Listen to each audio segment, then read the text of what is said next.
Hi friends, I'm back talking about the mu of my shoe lab. Okay, so again, as a reminder, if you're not going to take your own data, that's fine. Some of your classmates have given some sample data that you can use, okay? And what I want to do is walk you through sort of the pre-lab, okay? So first thing you're going to do is you're following the problem-solving steps for the mu of your shoe. So the first thing we need to do is draw the free body diagram.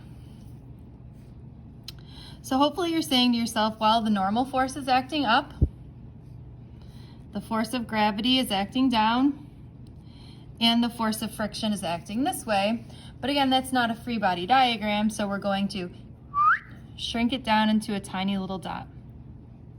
Here's our normal force, here's our force of friction, and here's our force of gravity.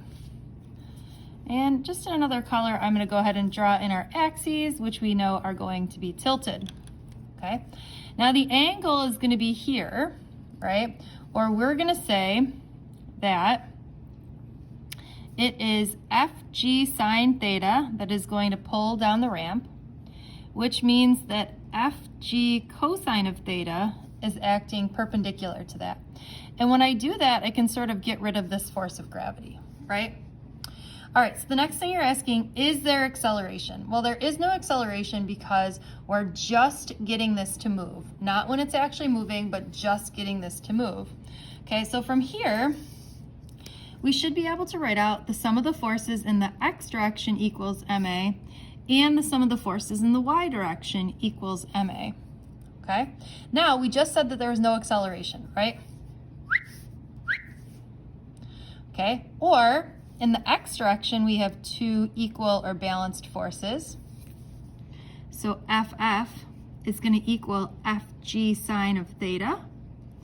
And in the y direction, FN equals FG cosine of theta. Okay, now the next step in our problem-solving steps is everywhere I see FF, we're going to plug in mu FN. Everywhere you see FG, we're going to plug in mg.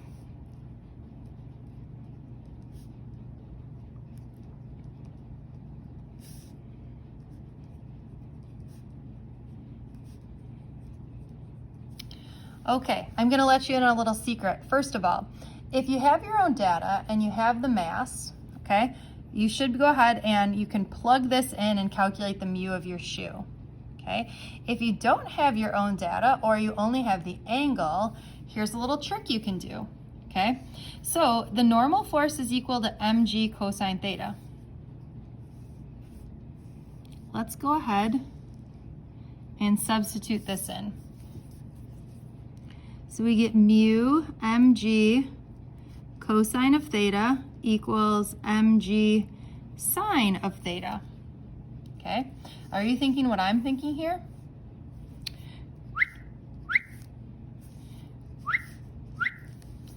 See how nice that is, that we don't even actually have to solve for the mass?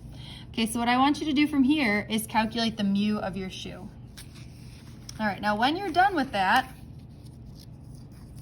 I've got some questions for you. Okay, this one is very similar. So it says a coin is placed on the cover of a book just as it begins to move. When the cover makes an angle of 38 degrees with the horizontal, what's the coefficient of friction? Okay, the only other thing I wanted to talk about is question number 2 is a little bit different because now we have acceleration. Okay, so if we have acceleration, we go back to here. That means that these forces, right, or let's just be clear here, that it could be accelerating down the ramp, or that these forces are no longer balanced, but in this case, the force of gravity is larger than the force of friction. So just as a reminder here, when we're over here on problem number 2, if we were looking for the sum of the forces in the x direction equals ma, we might write out that FG sine theta minus the force of friction is equal to ma, okay? And then in the y direction,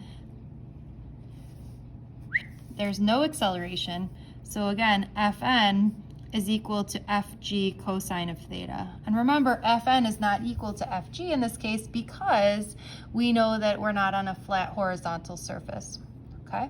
So from here, hopefully you should be in business. You're looking to find both the acceleration and the coefficient of friction, okay? So